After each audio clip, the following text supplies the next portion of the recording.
Bonjour, aujourd'hui, une nouvelle leçon de vocabulaire. Nous allons apprendre à comment utiliser le dictionnaire. Pour chercher un mot dans le dictionnaire, la première chose à faire est de bien connaître son alphabet. Facile, me dirais-tu, mais sais-tu réciter à partir de n'importe quelle lettre? C'est ce que je te demande de savoir faire. À partir du I, par exemple, tu sais faire? Je te laisse essayer. À partir du S ou encore à partir du G? Nous allons maintenant chercher un mot dans le dictionnaire. Par exemple, le mot plongeoir. Il faut évidemment que tu ouvres ton dictionnaire à la page P, car le mot plongeoir commence par la lettre P.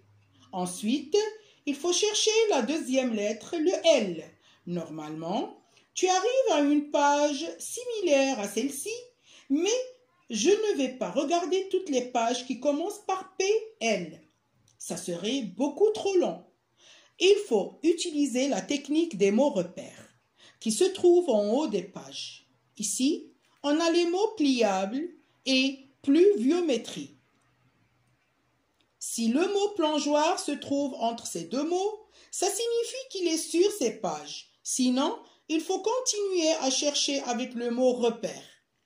Après PL dans pliable, il y a un I. Dans plongeoir, un O. Et dans pluviométrie, un U.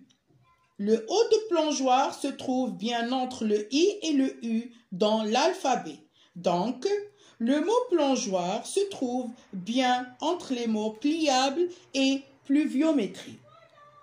Il doit se trouver sur cette page. Il faut donc le chercher et le trouver. Généralement, lorsque tu ne comprends pas un mot, il faut que tu le cherches dans le dictionnaire. Les oiseaux déployaient leurs ailes avant de s'envoler. Déployer, mais qu'est-ce que ça veut dire? Je vais donc le chercher dans le dictionnaire. Oui, mais déployer, c'est un verbe et dans le dictionnaire, les verbes ne sont pas conjugués. Ils sont écrits à l'infinitif. Il va falloir donc trouver l'infinitif de ce verbe. Pour le chercher dans le dictionnaire, il faut déployer, ER. Dans le dictionnaire, les noms sont toujours écrits au masculin singulier. Par exemple, si tu cherches le mot factrice, tu ne le trouveras pas. Il faudra chercher facteur. Les verbes sont toujours à l'infinitif et les adjectifs sont au masculin singulier. Tu ne trouveras pas blanche dans le dictionnaire ni verte. Tu trouveras blanc et vert. Si je veux chercher le mot hyène, la première idée serait de chercher dans les i. Et là, je vous entends déjà. Maîtresse, le mot hyène n'est pas sur mon dictionnaire. Eh bien si, tous les mots sont dans le dictionnaire. Si tu ne trouves pas un mot, c'est que tu n'as pas cherché au bon endroit. Hyène peut commencer par un i, ou bien par un y, ou par un h muet. Il faut donc chercher toutes les possibilités. Hyène, s'écrit avec un h muet et un y. On va maintenant se pencher plus précisément sur un article du dictionnaire. Regardons ensemble celui-ci. L'article donne des informations sur le mot qui est recherché et il est organisé de manière particulière. Pour mieux le repérer, le mot est toujours en gras ou en couleur. Suivent ensuite des abréviations qui donnent des informations grammaticales sur le mot recherché, comme la nature du mot, est-ce que c'est un nom, un verbe, un adjectif et son genre. Ici, adj signifie que le mot drôle est un adjectif.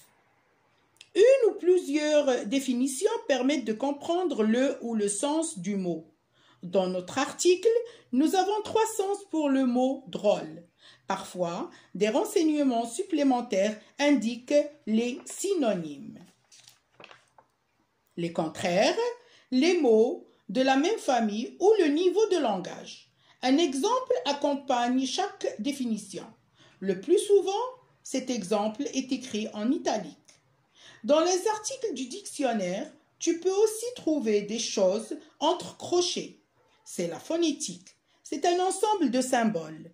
Chaque symbole correspond à un son, ce qui permet de savoir comment le mot se prononce. Ici, le mot se prononce élicard.